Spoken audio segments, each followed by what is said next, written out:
안녕하세요. 저는 결혼한 지 얼마 되지 않은 신혼부부예요. 우연찮게 이곳을 알게 되었고 집안일을 하면서 듣다 보니 시간 가는 줄을 모르겠더라고요. 늘 듣기만 하다가 저도 한번 제 사연을 보내볼까 고민을 하다가 마음먹은 김에 보내보자 싶었어요. 남편과 저는 어렸을 때부터 경제관념이 너무나 달랐어요. 연애를 할 때는 몰랐지만 결혼을 하고 나니 그 부분이 상당한 부분에 영향을 끼치더라고요. 펑펑 쓸 줄만 알았던 이 남자의 경제관념이 바뀌기 전까지 저희는 얼마나 많이 싸웠는지 몰라요. 그 이야기를 여러분에게 들려드릴게요. 저와 남편은 친구의 소개로 만나게 되었는데요. 처음에는 제가 소개팅에 나갈 생각이 없었어요. 왜냐하면 그때 만나고 있었던 남자친구가 저와 다른 여자 사이를 왔다 갔다 하며 만나고 있었고 그 사실을 알게 된 제가 남자친구를 차버리고 얼마 되지 않았을 때라 마음이 우울했을 때였거든요. 그런 저에게 친구는 사람은 사람으로 잊어야 한다며 한번 만나보기라도 하라며 계속해서 말했어요. 친구의 거듭되는 부탁에 하는 수 없이 소개팅 자리에 나가게 되었고 남편을 그곳에서 처음 만났어요. 친구와 한 회사를 다니고 있는 직장 동료라고 소개하는 그 남자는 제 이상형과는 거리가 멀었어요. 저는 얼굴이 동글동글하고 웃을 때 귀여운 사람에게 호감이 가는데 남편은 다이가형에 웃지 않으면 차가워 보이는 그런 얼굴이었어요. 키가 크고 덩치도 있어서 아무 옷이나 입어도 오태가 나는 그런 체형이었어요. 그날도 남편은 검정 슬랙스에 운동화, 자켓을 걸치고 꾸민 듯 꾸미지 않은 모습으로 나왔어요. 저는 그냥 이것저것 신경 쓰지 않아도 되는 원피스를 대충 입고 나갔었어요.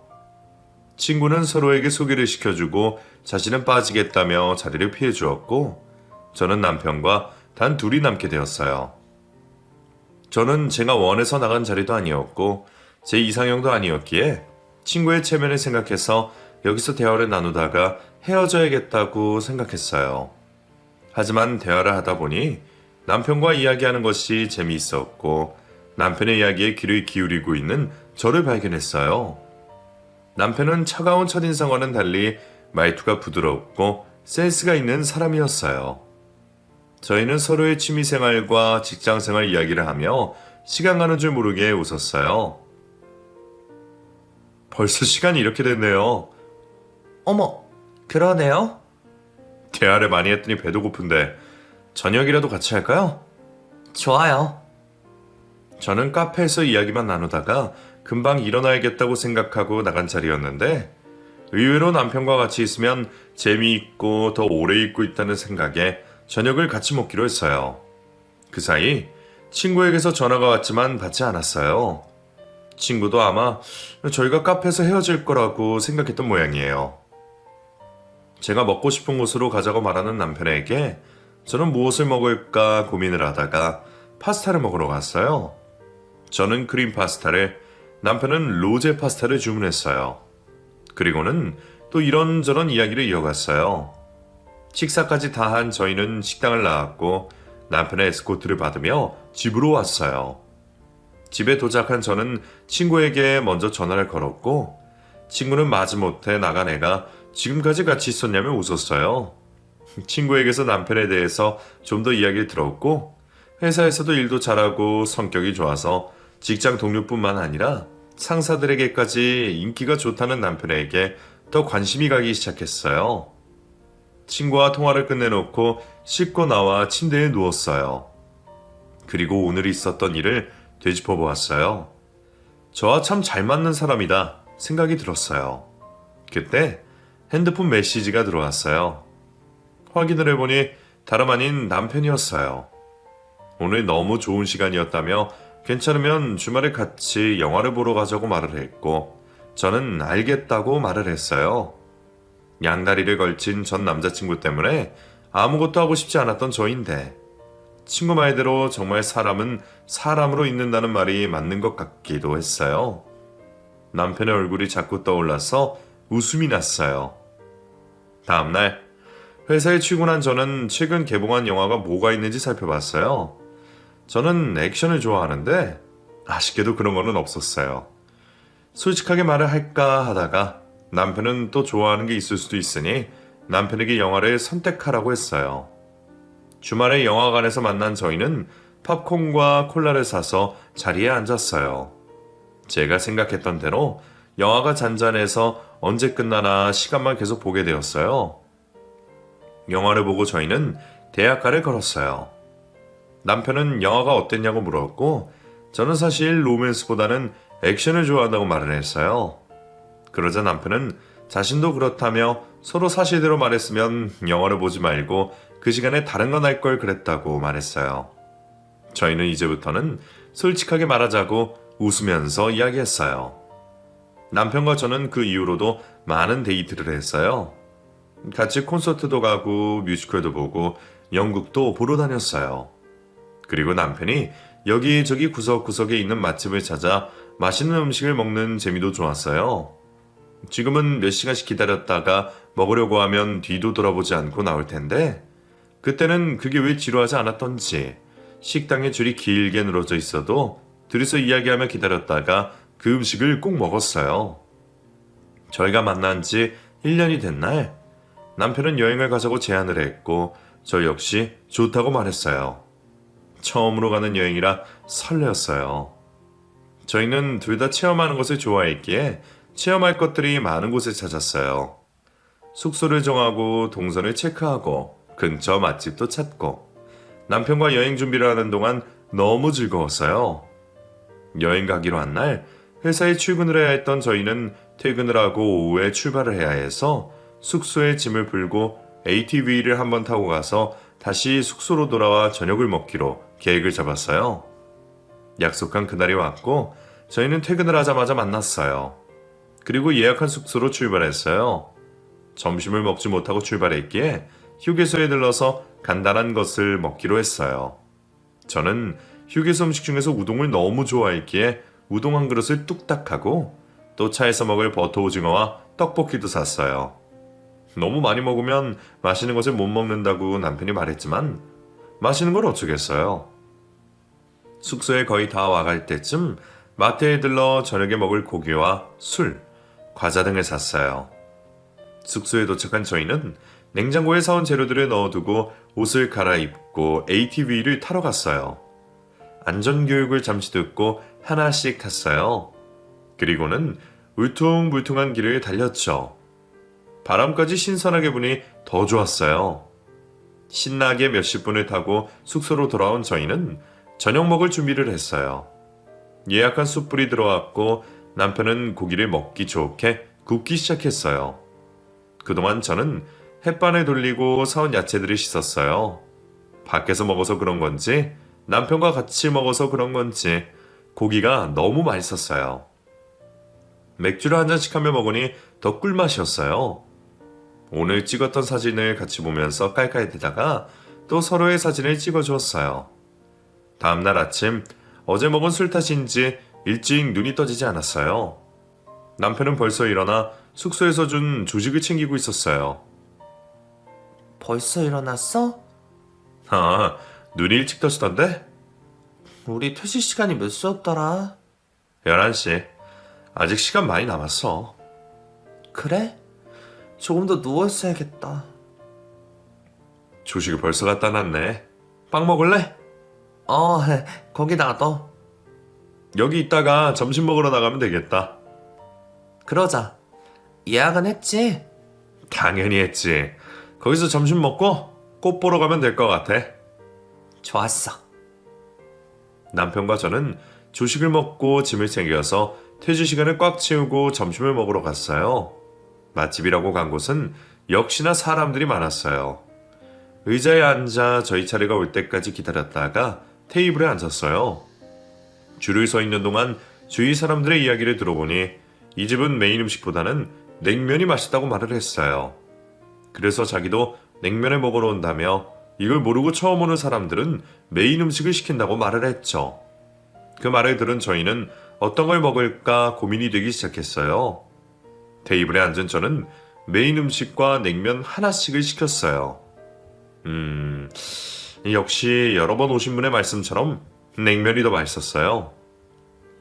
그것도 모르고 메인 음식만 시켰다면 후회할 뻔했어요. 음식을 먹고 저희는 꽃이 만개한 포토존이 있는 곳으로 이동을 했어요. 여기저기에서 벌써 사람들이 사진을 찍는다고 모여 있었어요. 거기에서도 역시 줄을 서서 기다렸다가 인생사진 한 장을 건지고 집으로 돌아왔어요. 처음 간 이번 여행은 저와 남편 둘 다 대만족이었어요. 앞으로 여행도 자주 가자고 약속을 했어요. 그렇게 시시때때 만났던 저희는 시간이 지나면 지날수록 만나면 만날수록 서로가 서로를 더 사랑하게 되었고 저희는 결혼을 하기로 했어요. 양가 어른들을 만나고 결혼을 준비하면서 저는 남편의 새로운 모습을 발견하게 되었어요. 연애를 할 때는 미처 몰랐던 부분이었어요. 그것은 바로 남편의 경제관념이었죠. 저와는 너무 다르게 살아온 사람이라 그 부분에서 의견 차이가 많았어요. 저는 어렸을 때부터 용돈을 받으면 저금부터 하는 아이였어요. 매달 받는 용돈도 거의 저금을 하고 명절이나 기념일에 받은 용돈들도 쓸 만큼을 제외하고는 거의 다 저금을 했었어요. 대학교에 들어가서도 부모님에게 도움을 받지 않고 알바를 하며 등록금을 냈어요. 그래서인지 회사를 다녀도 씀씀이가 커지지가 않았어요. 제 통장에는 꽤 많은 돈이 모여 있었어요. 하지만 남편은 저와 달랐어요. 용돈을 받으면 다 쓰는 사람이었어요. 대학교를 다닐 때에도 부모님에게 용돈을 받으며 살았었고 회사를 다니는 동안에도 별다른 저축은 하지 않은 듯 했어요. 월급을 받으면 받는 대로 다 쓰는 그런 남자였죠.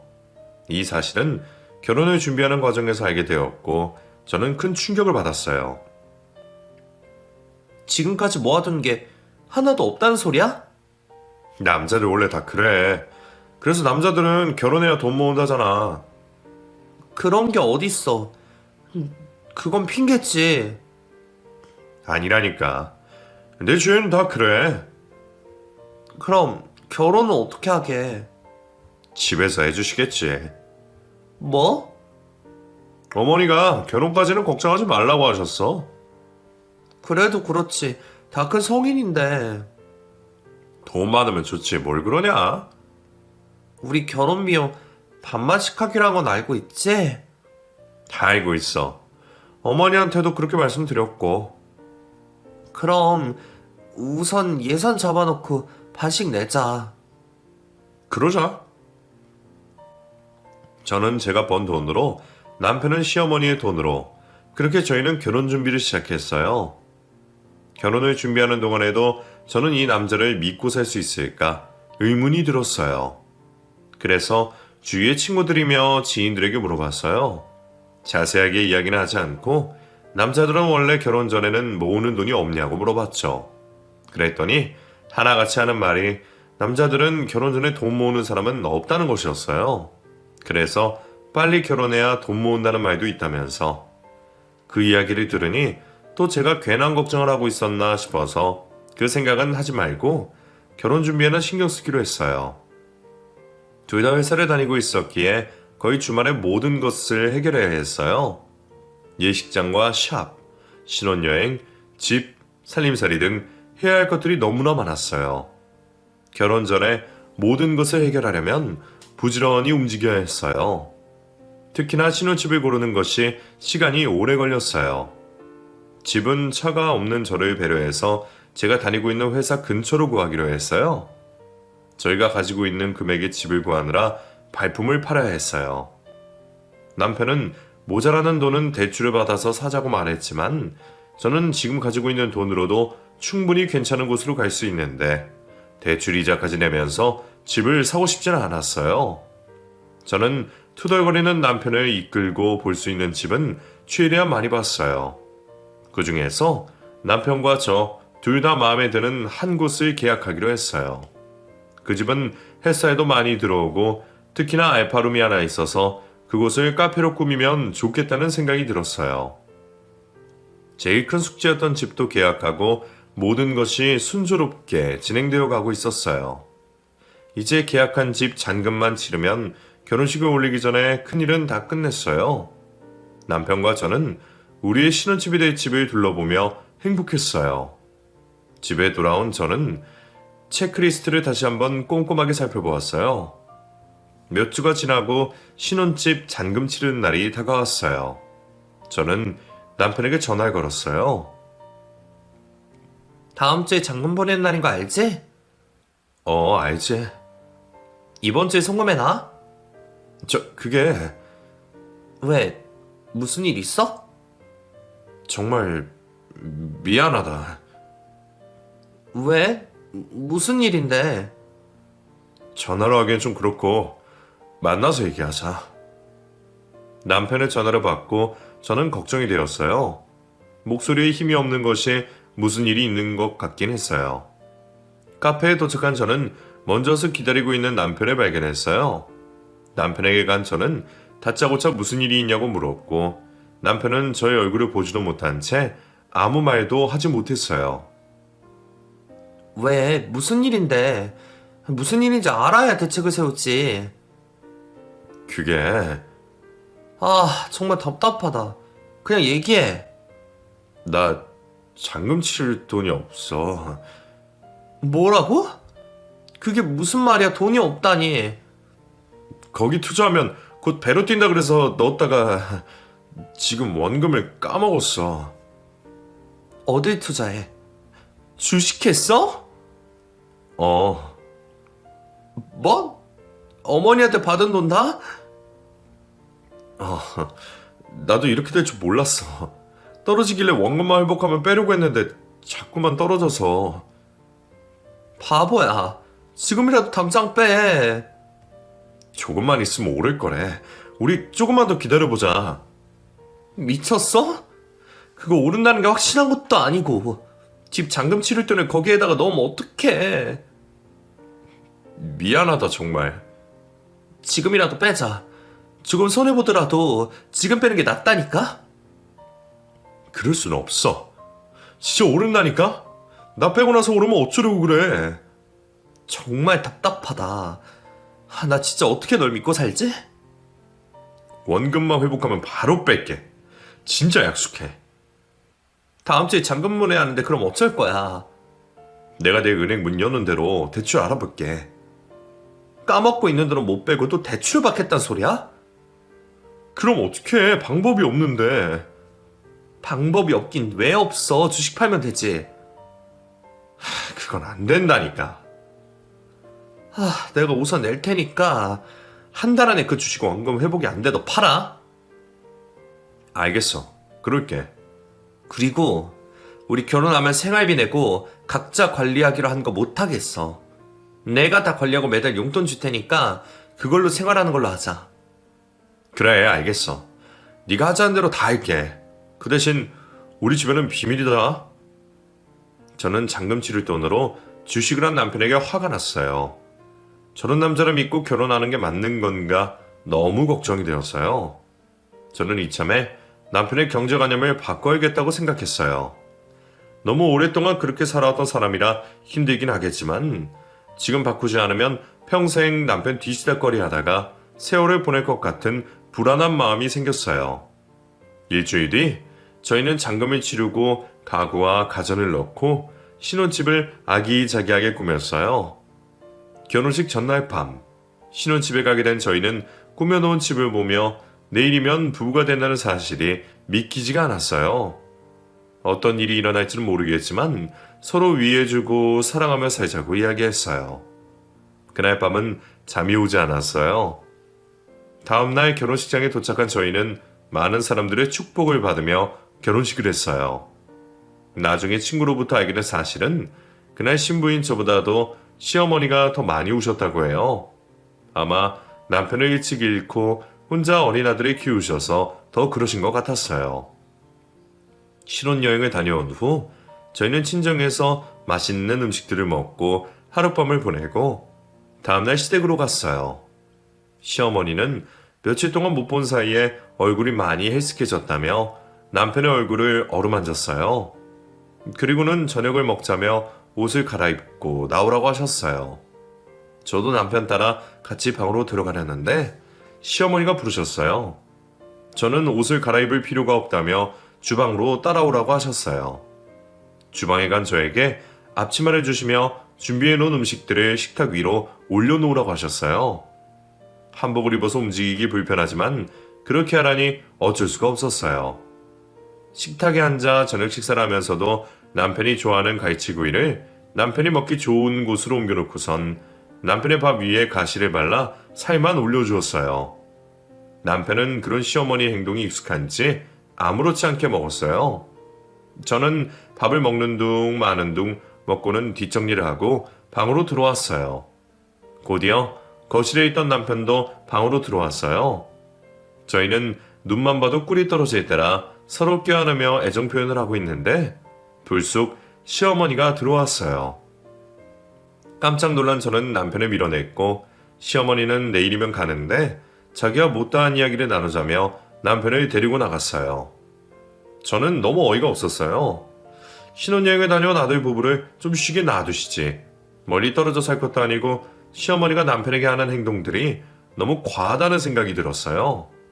아무리 혼자 어린 아들을 키워서 남편처럼 의지한다지만 이제는 어엿한 한 가정의 가장인데 도무지 이해가 되질 않았어요. 다음날 저는 저희 집이 아니라서 그런지 밤새 뒤척이다가 자리에서 일어났어요. 그리고는 거실로 나왔더니 시어머니께서 벌써 주방에서 무언가를 만들고 계셨어요.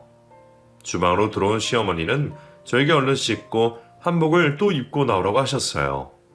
저는 오늘도 입어야 하냐고 물었고 시어머니는 그럼 무난 인사는 어떻게 할 거냐며 어서 갈아입고 오라고 했어요. 저는 하는 수 없이 방으로 들어가 다시 한복으로 갈아입었고 남편과 함께 시어머니에게 절을 했어요. 시어머니는 저희의 모습을 보며 뿌듯해 하셨어요. 그리고는 아침을 먹자며 주방으로 가셨어요. 식탁에는 벌써 음식들이 차려져 있었어요. 저희는 시어머니가 준비해 주신 아침을 먹고 신혼집으로 건너왔어요. 저는 집에 오자마자 한복을 벗어버렸어요. 시댁이 있는 동안 계속해서 입고 있었더니 너무 답답하고 불편해서 죽는 줄 알았거든요. 원래 결혼을 하면 이렇게 하는 것인지 알 수가 없었어요. 주말 동안 저희는 신혼여행 때 입었던 옷들을 정리를 하고 같이 음식을 해 먹으며 아무에게도 방해를 받지 않고 신혼을 즐겼어요. 그리고 남편은 저에게 떨리는 손으로 급여 통장을 전해주었고 저는 월급이 들어온 날 남편에게 용돈을 주었어요. 평소 많이 쓰고 다니던 사람이라 부족하다며 투덜거릴 줄 알았는데 의외로 남편은 제가 주는 대로 군말 없이 받아갔어요. 그리고는 한 달 동안 용돈이 부족하다는 말을 일체하지 않았어요. 모임도 여러 차례 있었고 친구들과 만나는 날도 여러 번 있었는데 용돈으로 다 해결하는 남편을 보고는 이제 결혼을 하더니 뭔가 달라졌구나 생각했어요. 하지만 그건 저의 착각이었어요. 집으로 날라온 남편의 카드 명세서를 보는 순간 저는 깜짝 놀랐어요. 결제해야 할 카드 대금이 거의 남편의 한 달 월급이었어요. 저는 너무 어이가 없었어요. 용돈을 받은 게 고작 한 번인데 그 약속을 깨버리다니 저는 남편에게 너무 화가 났어요. 이렇게 무책임한 사람이었나 싶을 정도로 너무 어이가 없었어요. 그날 저녁 퇴근을 하고 돌아온 남편에게 저는 카드 명세서를 보여주었어요. 남편은 그것을 보더니 대수롭지 않은 듯 다시 식탁 위로 올려놓았어요. 저는 남편의 그런 행동에 더 화가 났어요.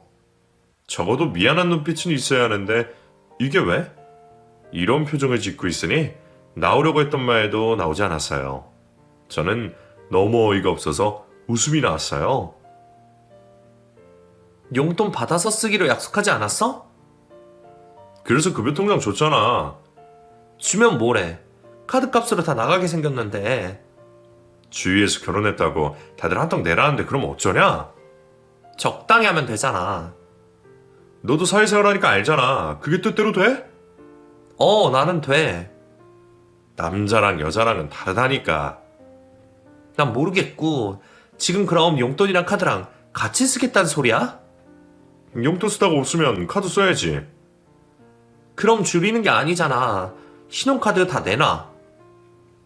그건 왜? 다 없앨 거야. 혹시 모르니 체크카드 줄게. 급하면 그걸로 써. 그렇게 어떻게 살아? 왜 못 살아? 모자라면 집안일하면서 용돈벌이 하던지. 내가 애야? 무슨 집안일을 하면서 용돈을 벌래?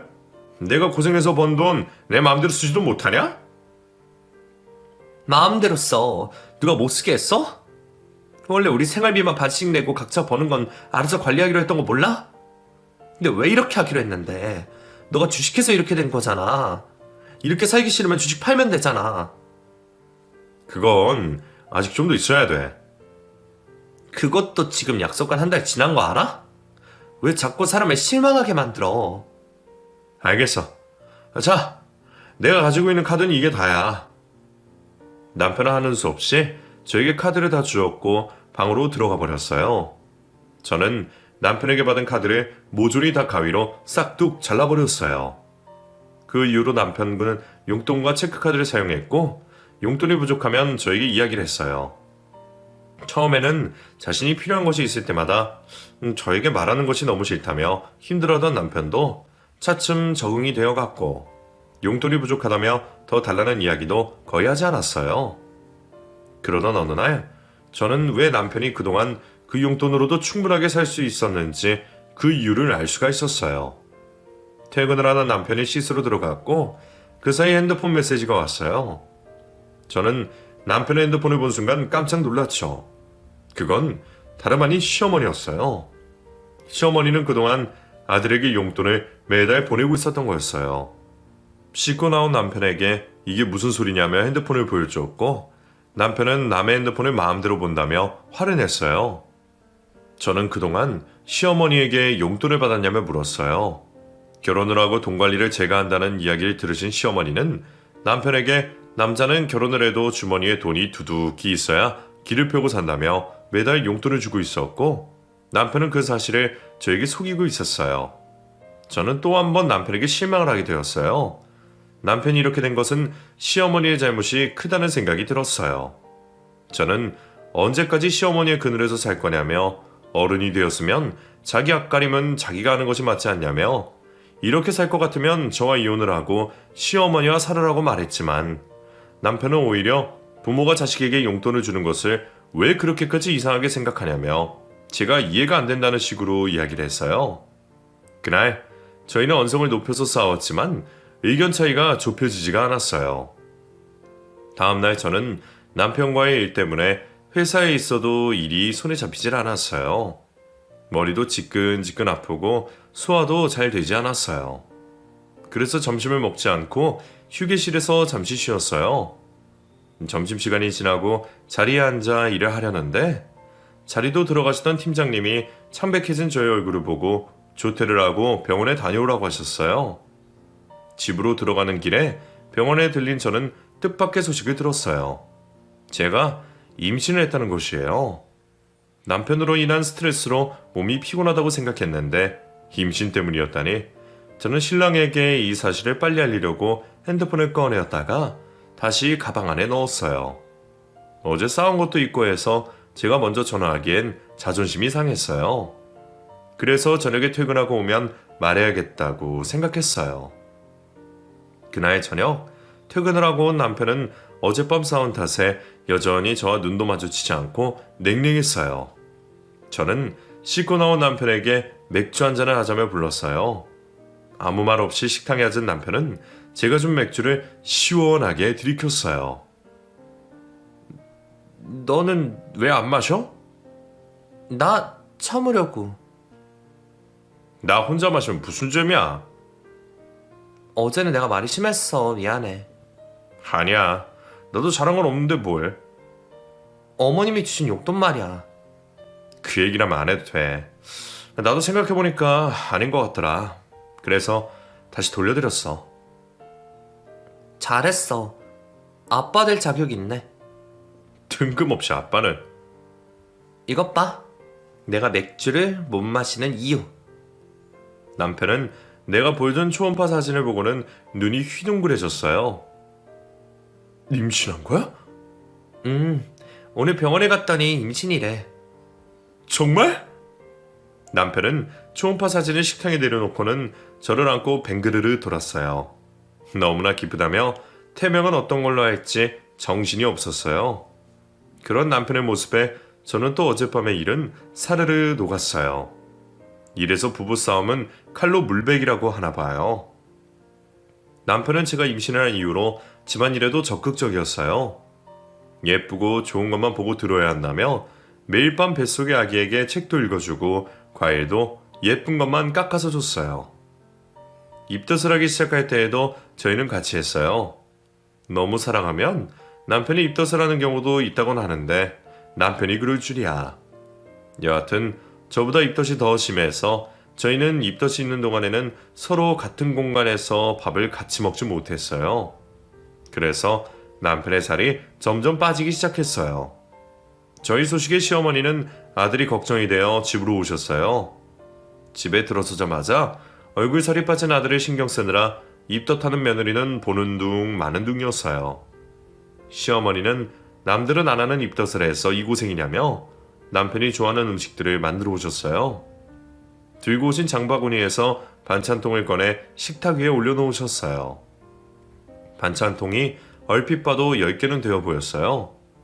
저 많은 음식을 하려면 시간도 많이 들었을 텐데 역시 아들 사랑은 어디 안 간다는 생각이 들었어요. 그 순간 시어머니가 음식을 담은 반찬통 하나를 여시는데 갑자기 음식 냄새가 제 코로 훅 들어왔어요. 우! 저는 급히 화장실로 달려갔고 헛구역질을 했어요. 속이 느글거려서 참을 수가 없었어요. 다행히 남편은 그 음식이 맞는지 속이 괜찮았어요. 제가 헛구역질하던 것을 보고 남편은 나중에 제가 없을 때 먹겠다며 시어머니가 해오신 음식들을 황급히 닫았어요. 남편의 모습에 시어머니는 먹고 싶은 음식도 제대로 못 먹는다며 혀를 쯧쯧 차셨어요. 그런 시어머니에게 서운함을 느낀 저는 남편에게 괜찮다며 속도 그렇게 잠시 바람 쐬고 올 테니 시어머니와 식사를 하라고 하고서는 집을 나왔어요. 바깥 공기를 쐬고 나니 갑갑했던 속이 확 뚫렸어요. 남편과 시어머니가 식사를 하는 동안 저는 어디에 있을까 주위를 살피다가 집 앞에 있는 카페로 들어갔어요. 커피를 내린 지 얼마 되지 않았던지 커피 냄새로 가득했어요. 그 향이 어찌나 좋던지 마음까지 포근해지는 느낌이었어요. 아이를 가져서 커피를 마시지 못하는 저는 따뜻한 유자차를 한잔 시키고 테이블에 앉았어요. 햇살이 들어오는 창가에 자리를 잡은 저는 햇살을 보며 차를 마셨어요. 온몸이 따뜻해지고 편안해졌어요. 잔잔하게 들리는 음악까지 태교를 하기에 너무나 좋은 장소였어요. 저는 카페에서 1시간 정도 여유를 즐기다가 집으로 들어갔어요. 제가 집에 도착했을 때 남편은 음식을 다 먹고 환기를 시킨다며 창문을 활짝 열어놓고 있었어요. 그래서 그런지 음식 냄새가 하나도 나지 않았어요. 남편은 들어오던 저를 보고는 배고프겠다며 먹고 싶은 것이 없냐고 물었고 그 순간 딱 저는 남편과 연애를 할 때 먹었던 그 냉면이 떠올랐어요. 남편은 그 맛은 나지 않겠지만 최대한 비슷하게 한번 만들어 보겠다며 주방으로 갔어요. 그때 화장실에 다녀오던 시어머니가 저희의 대화를 듣더니 남편이 있던 주방으로 갔어요. 그리고는 자신이 만들어주겠다며 남편을 거실로 내보냈어요. 저는 주방으로 가서 제가 하겠다고 말을 했고 시어머니는 됐다며 입덧하느라 고생하는데 다 되면 부를 테니 나가라고 그랬어요. 마지못해 저는 거실로 나왔고 남편과 소파에 앉아 있었어요. 이윽고 시어머니가 냉면이 다 됐다고 부르셨고 저는 식탁으로 갔어요. 식탁에 앉아 시어머니를 바라봤는데 시어머니가 냉면 그릇을 오븐용 장갑을 끼고 들고 오고 계셨어요. 저는 너무 그릇이 차가워서 그런가 싶었어요. 하지만 시어머니가 식탁 위에 올려주시는 냉면을 본 순간 저는 깜짝 놀랐어요. 시원한 물냉면이 아니라 김이 모락모락 나는 뜨끈한 냉면이었어요. 저의 표정을 보신 시어머니는 저를 매섭게 쏘아보며 말했어요. 어딜 감히 내 아들 부려먹어? 네? 지금까지 이런 식으로 내 아들 부려먹었냐? 아니에요. 그런 적 없어요. 내가 있는데도 이러는데 없을 때에는 더 있으면 더 있겠지 덜하진 않았을 게다. 그래서 냉면에다가 뜨거운 물을 부으신 거예요? 그래. 차갑던 뜨겁던 냉면은 매한가지지. 어머니 너무하시네요. 내가 너무해? 입덕까지 하는 내 아들 얼굴을 보고도 그런 소리가 나오는 거냐? 얼굴살이 쏙 빠져서 가만히 보고 있어도 이렇게 안타까운데 저런 애를 부려먹고 싶어? 어머니, 저 사람만 하는 거 아니에요. 저도 같이 해요. 뭘 같이 해? 지금 내 아들을 쥐어잡고 상정같이 사는구먼. 결혼해서 내 아들 월급도 홀라당 다 가져가고 그것도 모자라서 내가 용돈 주는 것도 싫어서 돌려주게 만들고 남 밑에서 고생해서 번 돈을 자기 마음대로 쓰지도 못하게 해놓고선 귀한 내 아들을 이런 식으로 부려먹어? 어머니, 저도 남 밑에서 고생해서 돈 벌고 있어요. 그리고 이 집 내가 사줬으니까 부려먹죠. 뭐? 이 집을 왜 네가 사준 거냐? 너희 결혼할 때 분명히 결혼비용 정확히 반 나눠서 준 걸로 알고 있는데 어머니가 주신 그 돈 결혼 전에 저 사람이 주식에 넣어서 지금 찾지도 못한다고요. 이게 다 무슨 소리냐? 저는 시어머니의 말에 순간 화가 나서 저도 모르게 남편이 주식으로 돈을 날린 이야기를 하고 말았어요. 그 옆에서 안절부절 못하고 있던 남편은 다그치시는 시어머니에게 사실대로 말을 했고 시어머니는 그 많은 돈을 한 번에 그렇게 다 날리냐며 남편의 등을 세차게 때렸어요. 남편은 시어머니에게 죄송하다고 사죄를 했지만 시어머니는 화가 나셔서 집을 나가셨어요. 재빨리 남편이 뒤쫓아 나갔지만 시어머니는 그대로 가버리셨고 남편 혼자 집으로 돌아왔어요. 그리고는 비밀로 하기로 해놓고선 이야기를 했다며 저에게 화를 버럭 내기 시작했어요. 저는 시어머니에게 들은 말로도 화가 나 미치겠는데 남편까지 저에게 저러고 있으니 손이 부들부들 거렸어요. 남편은 저를 보란듯이 시어머니가 해주신 냉면을 싱크대에 쏟아부었어요. 그 모습을 본 저는 뱃속에 있는 아기에게 안 좋을까봐 참으려고 했지만 도저히 참을 수가 없었어요. 내가 일부러 말한 것도 아니고 어머니가 그런 식으로 말씀하시니까 나도 모르게 나온 말이잖아. 내가 그동안은 어머니에게 이 사실을 숨기기 위해서 네가 하자는 대로 다 했지만 어머니가 다 아신 이상 이제는 더 이상 이렇게는 못 살아. 나도 마찬가지야. 지금이라도 주식 팔지 않으면 나랑 당장 이혼이야. 너는 이혼이란 소리를 참 쉽게 한다. 내가 쉽게 하는 걸로 보여? 나 지금까지 많이 참고 참았어. 오늘도 내가 뱃속에 아이 생각해서 참으려고 했는데 도저히 안 되겠다. 지금 결혼하고 몇 달이 지난지 알아? 조금만 하던 게 벌써 반년이 넘었어. 나 이제 조금도 못 기다려줘. 결정되면 연락해. 저는 안방에 가서 가방에 짐을 챙기기 시작했어요. 짐을 챙기는데 눈물이 왈칵 쏟아졌어요. 그래서 두 팔에 얼굴을 파묻고는 엉엉 울었어요.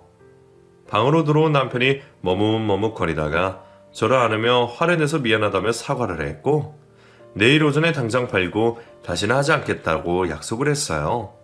저는 다시 한번 남편의 말에 믿어보기로 했어요. 다음날 남편은 약속대로 반토막이 난 주식을 팔았고 계좌를 없앴어요. 저는 몇 달 동안 하지 못했던 일을 하게 된 남편에게 진즉에 없앴으면 얼마나 좋았냐고 말을 했지만 쓰지 않은 돈을 날린 남편의 그 마음을 알기에 손을 잡아주었어요.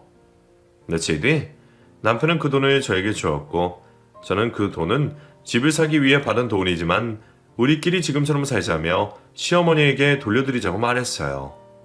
제 말에 남편은 짠순이가 웬일이냐고 말은 했지만 얼굴에는 웃음꽃이 활짝 피어 있었어요. 남편의 웃는 얼굴을 보니 제가 잘 결정을 한 것 같았어요. 그날 오후에 저희는 시댁으로 갔어요. 시어머니는 며칠 전 저희 집에서 안 좋은 마음으로 가셔서인지 웃음이 없으셨어요. 거실에 앉아 있는데 너무 어색해서 숨을 쉴 수가 없었어요. 저는 제가 먼저 시어머니에게 며칠 전에 있었던 일에 대해서 사죄를 드렸어요. 그리고 남편이 반 틈밖에 남지 않은 돈을 드렸어요. 그러자 시어머니는 그 돈을 다시 돌려주며 자신도 곰곰이 생각을 해봤다며 남편이 이렇게 돈을 헤프게 쓰게 된 것은 자신의 잘못도 있다고 하시면서 저에게 미안하다고 하셨어요. 그리고 저희의 두 손을 잡으며 이미 벌어진 일을 되돌릴 순 없겠지만 그래도 그동안 있었던 일은 모두 잊어버리자고 하셨어요. 집으로 돌아오는 길에 저는 모든 일이 잘 마무리가 된 것 같아서 하늘에 날 것처럼 몸이 가벼웠어요. 저는 남편에게 지금 기분이 너무 좋다며 며칠 전 혼자 갔던 그 카페로 갔어요. 그리고 그날 제가 앉았던 자리에 앉았어요. 어둑해진 밤이라 그날처럼 따뜻한 햇살은 느낄 수 없었지만 야경이 주는 아름다움도 좋았어요. 저는 남편이 주문한 커피를 들고 향을 맡았어요. 마음이 또다시 편안해졌어요. 그 뒤로 그 카페는 저희 부부에게는 단골집이 되었어요. 그리고 몇 달 뒤 저는 예쁜 아이를 낳았고 곧 있으면 그 아이의 돌잔치를 맞이하게 돼요. 저희가 돌잔치를 준비하면서 달라진 게 있다면 남편이 저보다 오히려 더 알뜰하게 필요한 것만 하려고 한다는 것이에요. 저는 그런 달라진 남편의 모습이 너무 좋았어요. 앞으로도 남편과 같은 곳을 바라보며 행복하게 살았으면 좋겠어요.